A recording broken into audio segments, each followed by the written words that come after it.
ကျွန်တော်တို့ကအခုဖြတ်တန်းနေရတဲ့ကာလကတာမန်အခြေအနေမဟုတ်တဲ့ကာလကိုဖြတ်တန်းနေရတာဆိုတော့အဲ့ဒီကကြတော့ဝေဖန်တာတွေကတော့မျိုးမျိုးရှိမှာပဲ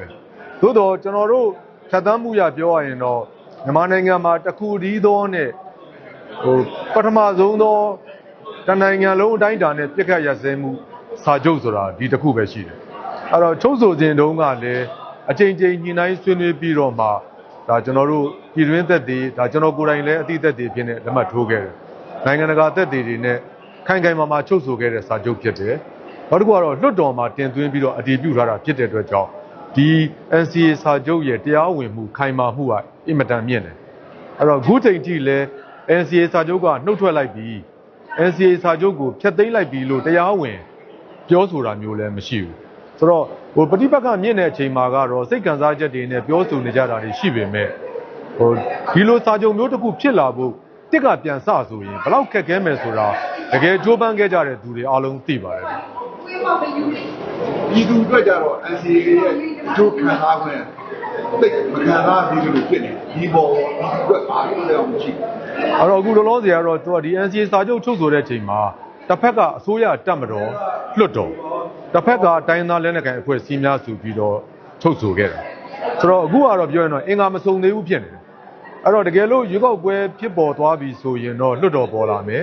လွတ်တော်ကနေဖွဲ့စည်းတဲ့အစိုးရပေါ်လာမယ်ဆိုရင် NCA ကိုကျွန်တော်တို့ကအင်္ဂါစုံအောင်ဆက်လက်ဆောင်ရွက်ဖို့အတွက်ကကျွန်တော်တို့ဒါအစိုးရတက်မတော်လွတ်တော်ဆိုတဲ့အစိပ်ပိုင်းပေါ်လာမယ်ဒီဘက်ကလည်းဒါကျွန်တော်တို့တိုင်းရင်းသားလက်နက်ကိုင်အဖွဲ့အစည်းများဆိုတာပေါ်လာမယ်နောက်တစ်ခုကတော့ NCA လက်မှတ်မထိုးတဲ့အဖွဲ့အစည်းတွေနဲ့ bilateral ပေါ့နှစ်ဖက်ဆွေးနွေးညှိနှိုင်းတာတွေလည်းကျွန်တော်တို့အများကြီးရှိလာတယ်ဆိုတော့ဒါကြောင့်မလို့ကျွန်တော်တို့ကဒီနိုင်ငံရေးပြောင်းလဲမှာနိုင်ငံရေးနီးလန်းနဲ့တဆင့်ပြီးတဆင့်ဖြစ်ပေါ်ပြောင်းလဲဖို့အတွက်ကျွန်တော်တို့စူးစမ်းနေတာဖြစ်ပါတယ်ဗျအဲ့တော့ခုနကပြည်သူတွေနဲ့ပတ်သက်တဲ့ပိုင်းပြောရလို့ရှိရင်လည်းကျွန်တော်တို့ JMC မှာဆောင်ရွက်နေတဲ့ကာလတစ်လျှောက်လုံးမှာဒီထိတွေ့မှုပြက်ခတ်တိုက်ခိုက်မှုတွေကိုဒီတိုင်းအဆင့်ပြည်နယ်အဆင့်မှာတင်ဖြည့်ရှင်းလိုက်နိုင်တာတွေအများကြီးရှိပါတယ်အဲ့တော့တကယ်လို့သာ NCA ပြန်အသက်ဝင်ပြီဆိုရင်ဒီကျွန်တော်တို့စီရေးပဋိပက္ခအကြောင်းဖြစ်တဲ့ကိစ္စတွေကိုကျေပြတ်မသွားအောင်ကြီးထွားမသွားအောင်ကျွန်တော်တို့ဒီ JMC ရဲ့ mechanism ပေါ့ရန်တရားစနစ်ကိုသုံးပြီးတော့ကျွန်တော်တို့ဖြည့်ရှင်းနိုင်ခဲ့တာတွေအများကြီးရှိပါတယ်ကျို့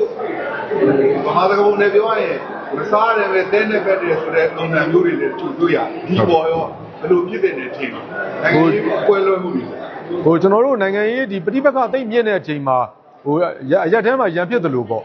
အဲ့ဒါတာမန်တော့ခွန်ကြီးခွန်းငယ်ပြောတာပဲတော့လက်တွေပါလာကြရောအဲ့ဒီခါကျရင်ဆဲကြဆိုကြတွေဟလာပြောကြတဲ့ဟာတွေကိုဒါကိုကျွန်တော်တို့ကအချိန်မှာဒီလူတွေကပြန်စကားပြောရမှာပဲပြန်ဆွေးနွေးရမှာပဲအဲ့တော့ဒါကြောင့်မလို့ကျွန်တော်တို့ကတစ်ဖက်ကိုတစ်ဖက်သိပ်ပြီးတော့ထိခိုက်နာကြီးသွားလောက်အောင်အထိမဖြစ်အောင်ကတော့ဘယ်သီးသီးကထိမ့်ဖို့လိုတယ်လို့မြင်ပါတယ်NCA ဆက်လက်ရှင်းသန်မှုအားတိုက်တွန်းနေတာလည်းရှိတယ်အဲ့တော့အဓိကကတော့ကျွန်တော်တို့ကဒီ NCA ဖြစ်စဉ်ကလက်ရှိရွေးကောက်ပွဲနဲ့လည်းဆက်ဆက်နေတယ်အဲ့တော့ရွေးကောက်ပွဲပြီးသွားရင်တော့ခုနကလွတ်တော်အစိုးရတက်မတော်ဆိုတဲ့ဒီဘက်အစိုးရဘက်ချမ်းကအင်္ဂါဆုံသွားမယ်အဲ့တော့ဟိုဘက်ကလည်းကျွန်တော်တို့ဒါတိုင်းသားလက်နက်ကိုင်ဖွဲ့စည်းများမှာအခုလောလောဆယ်တော့ 7EA ကိုပေါ့အဲ့တော့လက်မှတ်ရေးထိုးထားတဲ့10ဖွဲ့နဲ့က9ဖွဲ့ရတော့သူကအစုစည်းအနေနဲ့ဆက်ရှိနေတယ်ဆိုတော့ရွေးကောက်ပွဲပြီးသွားလို့ခုနကNCA နဲ့ပတ်သက်လို့ review လုပ်တာတွေပြန်သုံးသပ်တာတွေလည်းလုပ်ဖို့လိုတယ်။အဲဆို10နှစ်တာကာလတော်အတွင်းမှာဘာတွေအားကောင်းခဲ့တယ်လဲဘာတွေအားနည်းချက်တွေရှိခဲ့တယ်လဲဒါတွေကမလွဲမရှောင်သွားကျွန်တော်ပြန်သုံးသပ်ရမှာပဲ။သုံးသပ်ပြီးတော့ဟလာကျွန်တော်တို့ဆိုရင်ဒါ GMC မှာတစ်လျှောက်လုံးလုပ်ခဲ့တော့ဥမာအပြင် NCA မှာသဘောတူထားတဲ့ဝေါ်ဟာရစကားလုံးတွေကိုအဓိပ္ပာယ်ဖွင့်ဆိုမှုဆိုင်ရာပြဿနာတွေရှိတယ်။ဆိုတော့နောက်တစ်ခုကတော့ကျွန်တော်တို့ဒီ NCA မှာပါတဲ့နိုင်ငံရေးလမ်းပြမြေပုံရှိတယ်။အဲ့ဒီထဲမှာကျွန်တော်တို့ကပြည်တော်စုသဘောတူစာချုပ်တွေချုပ်တယ်1နှစ်3ပေါ့အပိုင်း1နှစ်3ကျွန်တော်လက်မှတ်ထိုးတယ်လွှတ်တော်မှာအတည်ပြုတယ်ပြီးတဲ့အခါကျတော့ဒါတွေကိုအကောင့်တွေပေါ်ဖို့ကိစ္စတွေမှာကျွန်တော်တို့ရပ်တန့်နေတာတွေရှိတယ်နောက်တစ်ခုကတော့ NCA စာချုပ်မှာပါတဲ့ဂျားကာလအစီအမံများဆိုတဲ့အပိုင်းအဲ့ဒီဟာကိုကျွန်တော်တို့မလုံနိုင်တာရှိတယ်အဲ့တော့ဒါတွေကိုပြန်ပြီးတော့အသက်ဝင်လာအောင်လုပ်ရင်တစ်ဖက်ကလည်းယုံကြည်မှုပြန်ပြီးတော့ရလာမယ်လို့မြင်ပါတယ်အဲ့တော့တခုရှိတာတော့အဓိကပြည်သူတွေကိုပြောချင်တာအဲ့တော့ဒီ social media ပေါ်မှာပြောဆိုနေတာကြားတာလောက်နဲ့လမ်းဆုံးမသွားစေချင်ဘူးတကယ်ငြိမ်းချမ်းရေးပြဿနာကိုလက်တွေ့ဖြေရှင်းတဲ့သူတွေက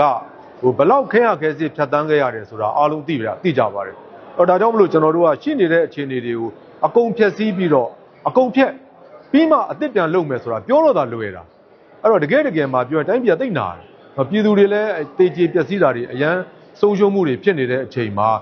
အကုန်ဖြက်စီးပြစ်မယ်ဆိုတာမျိုးတက်ကိုရောက်တဲ့နေရာကနေပြီးတော့အကောင်းဆုံးဘယ်လိုပြုပြင်ပြီးတော့တိုးတက်အောင်လုပ်မလဲဆိုတော့ချင်းကပ်ပုံမျိုးနဲ့ချင်းကပ်တာကပို့ပြီးတော့ဒါအဓိပ္ပာယ်ရှိတဲ့ထိရောက်တဲ့ချင်းကပ်မှုဖြစ်မယ်လို့မြင်ပါတယ်